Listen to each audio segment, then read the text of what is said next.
menunda waktu yang sudah diajarkan jadi bisa lebih cepat sekarang. Prinsipnya potong gagang itu bersih dan steril. Cuma karena yang paling utama steril maka disebut dengan steril saja. Karena dia bersih dan steril. Karena dia bersihnya steril berarti ada alat yang sterilnya. Nah, sebenarnya pertama ini namanya instrumen steril ya. Di dalamnya ada apa isinya? Yang pertama ada kom 2. Nah, itu komnya satu diisi dengan NaCl dan satu diisi dengan kasa steril. Kemudian mixernya ada 3, 2 yang anatomis, 1 yang chirurgis. Nah, yang chirurgis ini peruntukannya nanti untuk nekrotomi. Jadi jangan diambil di awal. Pada saat kita mau menggunting luka yang lama, kita mau buka bantal lama, jangan diambil yang chirurgis, yang diambilnya yang anatomis, yang tertukar. Jadi harus tahu fungsi alat. Lalu ada gunting jaringan. Ini gunting jaringan, dia steril. Tadi saya mukanya ada di luar. Jangan tertukar. Yang di luar adalah gunting kasa atau gunting perban. Ya. Ini yang steril. Lalu berikutnya yang steril adalah ini. Ini namanya tromol. Isinya kasa steril. Nanti diambilnya pakai korenta. Ya. Nanti di lapangan pada saat teman-teman early atau pada saat profesi nurse mungkin tidak menemukan ini, bisa jadi ada karena ada beberapa rumah sakit yang sudah tidak pakai tromol dan tidak pakai korenta. Dia kasa sterilnya sudah di-set dalam bentuk plastik steril, ya. Nah, nanti tinggal kita buka plastiknya, langsung kasa sterilnya dimasukkan ke sini. Ya. Kemudian yang steril lagi adalah ini, sarung tangan. Karena kita nanti butuh 2, satu yang bersih, satu yang steril. Kemudian yang steril lagi adalah ini, squid. Nah, squid itu bagian luar nggak steril, boleh kita pegang-pegang, tapi bagian dalam ya sterilnya. Jadi bagian dalam tidak boleh kita pegang. Nanti setelah dibuka langsung dimasukkan ke dalam bak instrumen steril. Ya. Itu yang sterilnya. Nah, yang paling bersihnya mah nanti kita butuh cairannya ada 2, cairan NaCl dan cairan Lysol. Kemudian kita punya bengkok ada 2. Nanti bengkoknya 1 dikasih dengan cairan Lysol, yang 1 buat tempat sampah. Lalu ini ada alat. Kemudian nanti teman-teman akan sajarkannya pakai kasar gulung, bukan pakai plester. Karena kalau pakai plester kan teman-teman sudah biasa dari tingkat 1 pun diajarin perawatan luka itu di fiksasinya pakai plester. Nah, nanti kalau luka gagal itu ada yang kecil ada yang besar. Kalau yang kecil, oke, fiksasi bisa pakai plester. Tapi kalau lukanya besar nanti pakai kasar gulung. Nah, karena belum biasa, jadi saya ajarkan saya pakai kasar gulung. Dan tentunya adalah gunting perban atau gunting kasar. Ya, itu untuk alat. Nah, sekarang kita akan mulai. Yang pertama itu adalah fase orientasi. Kalau fase orientasi itu Indonesia Raya ya. Dari mulai salam, perkenalan diri, jelaskan tujuan, kontrak waktu, hanya kesiapan, cuma kan sama dimanapun di Indonesia Raya ya. Nah, sekarang kita langsung ke fase kerja. Nah, fase kerja pertama cuci tangan. Ya. Cuci tangan jangan lupa sebelum dan sesudah tindakan. Karena setiap kali ujian kalau sebelumnya semuanya melakukan, tapi pas di akhir banyak yang lupa. Sehingga nanti kalau dikasih nilai 100 sudah jadi karena ada tindakan yang belum dikerjakan. Jangan lupa cuci tangan sebelum dan sesudah. Belum kita cuci tangan, habis cuci tangan kita proteksi diri pakai handscoon bersih.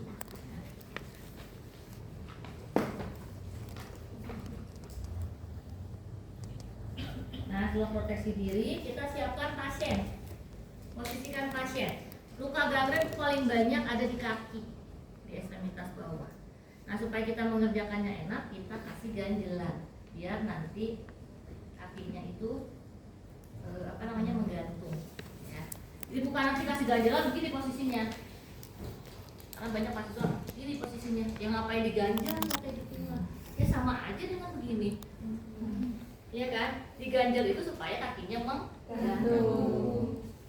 Jadi nanti kita bisa kasih pelak di bawahnya ya. Oke, lalu kita kasih alas pelak di sini. Nah, alas pelak itu jangan minimalis juga, buka aja semuanya, karena alas pelak itu sebagai melindungi supaya spray sama kasur tidak kotor. Karena saya masih nemukan ada yang ujian yang minimalis banget, dibuat kecil mungkin. Ini buat apa gunanya? Sementara bengkoknya sipurnya di luar.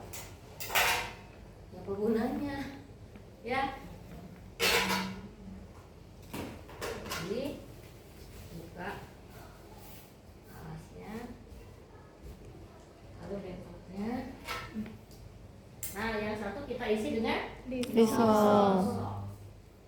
Nah, sekarang ada membuka balutan lama. Buka balutan lama karena ini dari kasa gulung dan ada ikatannya, kita butuh gunting dan juga butuh pinset. Pinsetnya ada di sini. Nah, kita ngambil karena tangan kita belum steril. Ini buka aja, pegang, jangan simpan. Kenapa? Waktunya lama. Karena kita cuma hanya ngambil pinset aja. Jadi buka, ambil, tutup lagi. Jadi cepat prosesnya, ya. Nah, sekarang kita cari simpulnya. Gimana sih simpul? Nah, simpulnya kita tarik, kita gunting. Simpulnya aja digunting. Ini kembalikan lagi ke sini. Oke, sekarang kita buka. Nah, kalau ternyata lengket, kita kasih NaCl. Kita kasih dulu alas biar tidak basah. Oke.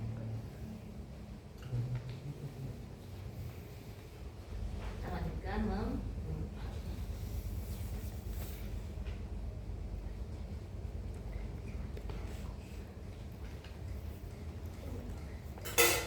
Sekarang kita kaji kondisi luka. Kita kaji dari mulai besar lukanya, kotor tidaknya, ada jaringan nekrotik atau tidak, tanda-tanda infeksinya ada atau tidak, kita pijit, ada pus yang keluar atau tidak, ada terowongan atau tidak. Pengkajian ini sangat penting karena kita nanti akan menyiapkan alat sesuai dengan hasil pengkajian. Nah, jadi jangan sampai ketinggalan pengkajian. Nah, setelah kita kaji, baru kita siapkan alat. Nah, pada saat kita menyiapkan alat, sarung tangannya gimana? Dilepas atau dipakai? Tergantung. Kalau untuk tadi kita pengkajian luka, mijit luka ternyata kotor, maka sebelum kita nyiapkan ini lepas dulu sarung tangan. Tapi kalau misalnya enggak usah dilepas dulu, boleh. Nanti dilepasnya pas mau bertukar dengan sarung tangan Steril. Oke, misalnya saya ingat kotor nih, karena tadi saya mijit pus, ternyata pusnya keluar dan kena sarung tangan. Lepaskan dulu sarung tangan. Kalau lepas sarung tangan itu jangan seperti ini ya, saya masih menemukan nih. Nggak ada tuh diajarin kayak begitu ya. Lepas sarung tangan mah dibalik. Nah, sehingga ini ya bersihkan. Lalu ini kita genggam biar nggak kemana-mana kumannya, dibalik lagi. Nah, bersihkan. Sehingga makanya tidak usah cuci tangan lagi. Tinggal kita buka bak instrumen yang steril. Kita buka. Nah, tadi ada 2 kom. Yang satu kita isi dengan NaCl.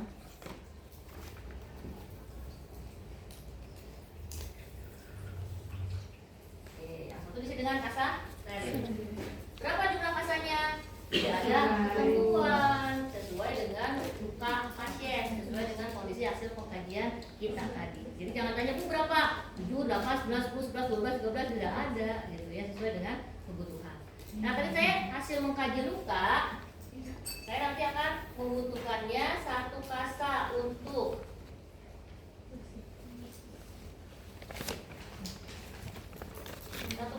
membersihkan awal, 1 kasa lagi, 1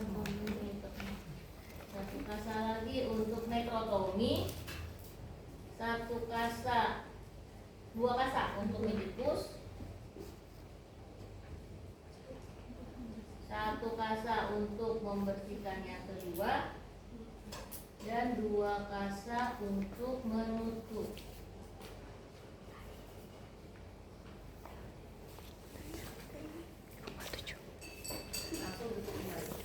Nah, tadi kan pengajian saya ada terowongan, berarti saya butuh steril.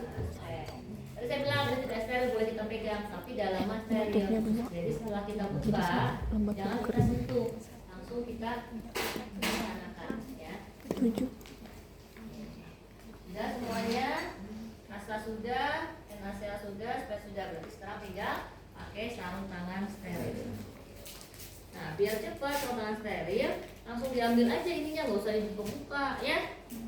Nah, ini buka sampai terbuka semua, tapi kita pegang ujungnya saja, bagian dalam tidak boleh kita pegang. Sebelum dia yakin terbuka, jangan kita pakai sarung tangan dulu. Nah, kalau sudah, kita lihat mana kanan, mana kiri ya. Oke, ambil yang ke dalam dulu.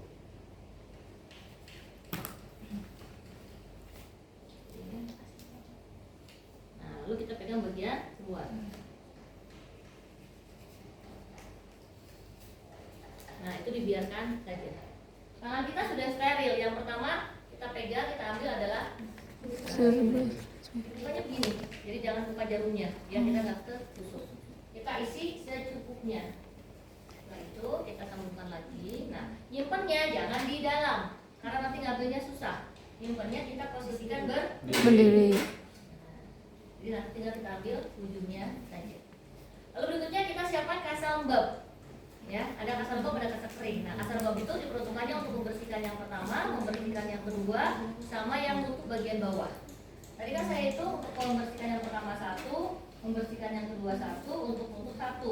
Langsung pakai tangan saja diperasnya, biar cepat. Tidak usah pakai pinset.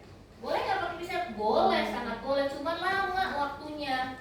Sementara kita ujian itu kan waktu ya, bermainnya dengan waktu. Jadi secepat mungkin lah yang bisa kita kerjakan. Langsung kita pegang pinset. Satu anak chirurgi di tangan kanan, ini yang akan ke pasien. Anatomi di tangan kiri, ini yang akan ngambil alat steril. Jangan ketukar. Ya. Oke, yang pertama kita akan bersihkan yang pertama dulu. Itu butuh kasa lembab. Ambil, pindahkan ke sini. Nah, ini boleh aja kita bawa ke sini, tapi jangan sampai ke pasien. Tapi daripada kita takut nggak sadar itu ke pasien, ini lebih disimpan. Nah, disimpannya jangan di sini, nanti akan jatuh. Simpannya di mana? Saya aja. Biar tidak jatuh. Ya. Nah, setelah kita bersihkan luka tergantung bentuk luka. Kalau lukanya memanjang, bisa dari atas ke bawah atau dari bawah ke atas, tapi nggak boleh bolak-balik. Satu kasa, satu ulasan. Kalau bentuknya bulat, lingkaran, dari dalam ke luar. Ya, ini saya bilang, saya anggap dia garis, berarti saya dari atas ke bawah. Satu ulasan. Sudah dibersihkan. Yang kedua adalah nekrotomi. Nekrotomi saya butuh kasa kering. Saya ambil satu kasa kering, pindahkan ke sini. Simpan di tempat yang aman supaya tidak jatuh. Ini saya simpan lagi. Dan saya butuh gunting. Tangan saya masih steril, jadi gunting bisa sama saya ambil. Nah, karena saya tidak kidal, kanan yang bekerja, maka gunting di tangan kanan. Ini buat nyapit. Jaringan yang mati, gunting, simpan ke sini. Capit, gunting, pindahkan ke sini. Kalau sudah, ini sudah nggak saya pakai. Ini sampahnya saya buang. Oke, yang berikutnya adalah pijit pus. Untuk pijit pus saya butuh kasa kering yang 2. Ambil satu, pindahkan lagi ke sini. Simpan di tempat yang aman. Jangan sampai jatuh. Satu lagi. Pindahkan lagi. Tumpuk aja biar nggak jatuh. Ini saya simpan. Ini saya pegang. Lalu saya ambil satu persatu. Kita mijit kayak mijit jerawat. Pijit pusnya, tapi sambil dilihat ekspresi pasien. Karena saat kita pijit itu sakit banget, ya. Jadi kita lihat ekspresi pasien. Kalau pasien kesakitan, kita istirahat dulu, ajarkan nafas dalam. Kalau nyerinya sudah mulai berkurang, ya kita pijit ke. Sudah pijit pus, kita semprot. Pindahin. Yang terowongan. Nah, tadi saya bilang kan karena saya udah nggak steril, makanya kalau di dalam susah kan ngambilnya. Kita butuh pakai ini dan agak susah biasanya ngambilnya, makanya enaknya kita posisi berdiri. Tinggal tahan ujungnya. Nah, sekarang saya akan semprot. Karena kan basah, saya kasih tandian dulu. Nah, ini baru jarumnya dibuka, tapi bukan ditusukkan jarumnya, di atasnya saja. Disemprotkan ke tempat terowongan. Kalau sudah, one hand, hati-hati karena kalau yang apa tuh kemarin ada sampai berdarah. Karena tidak hati-hati ketusuk jarum. Berikutnya adalah membersihkan yang kedua. Itu butuh kasa lembab. Pindahin lagi. Ini simpan lagi. Kita bersihkan kembali. Sudah bersih, tinggal ditutup. Yang bawah lembab. Pindahkan lagi. Nah, ini saya kasih tahu karena ini kantong. Jadi asal simpan aja supaya nggak jatuh. Jangan nggak usah terlalu harus menutupi semua dan pasti jatuh kalau kantong. Karena kalau jatuh nggak bisa diambil lagi. Tapi kalau di manusia mah kan dia nempel, jadi nggak kan jatuh. Ya, jadi kita simpan. Nah, lalu yang ke karena sekarang udah terakhir. terakhir, maka yang di tangan kiri itu udah boleh ke pasien. Nah terakhir. Nah sudah selesai. Tinggal kita gulung. Sebelum kita kasar gulung, kita lihat dulu tangan kita kotor apa enggak. Kalau tadi waktu kita pijit pus misalnya kena tangan, harus dilepas dulu karena nanti kita pegang kasar gulung kotor. Tapi kalau enggak, boleh langsung pakai kasar gulung. Bisa saya lihat, oh ternyata tadi ada kena ke sarung tangan saya, jadi saya akan lepas sarung tangan. Tapi sebelum saya lepas, karena ini kotor harus disimpan dulu di sana, biar nanti pas saya sudah lepas sarung tangan tidak usah pegang-pegang lagi kok. Saya simpan di sini. Lalu saya buka. Biasa ya, bukanya dibalik biar kita nggak kotor. Digenggam, lalu ini juga kita balik. Aman. Baru kita ambil kasa gulung dan gunting.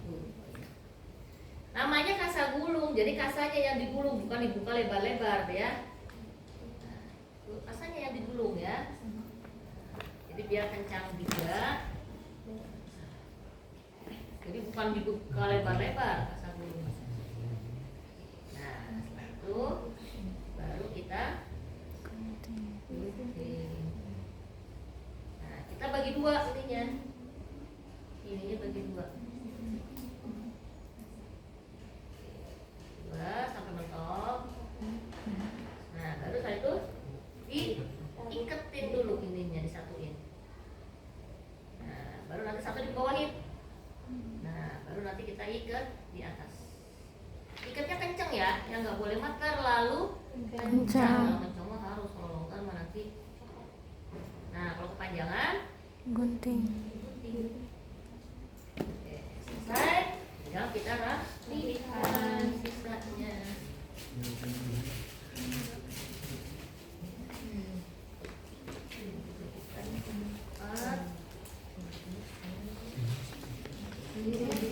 Pasien kita kembalikan lagi posisinya. Nah, setelah itu jangan lupa cuci tangan setelah cuci tangan, baru evaluasi dan dokumentasi.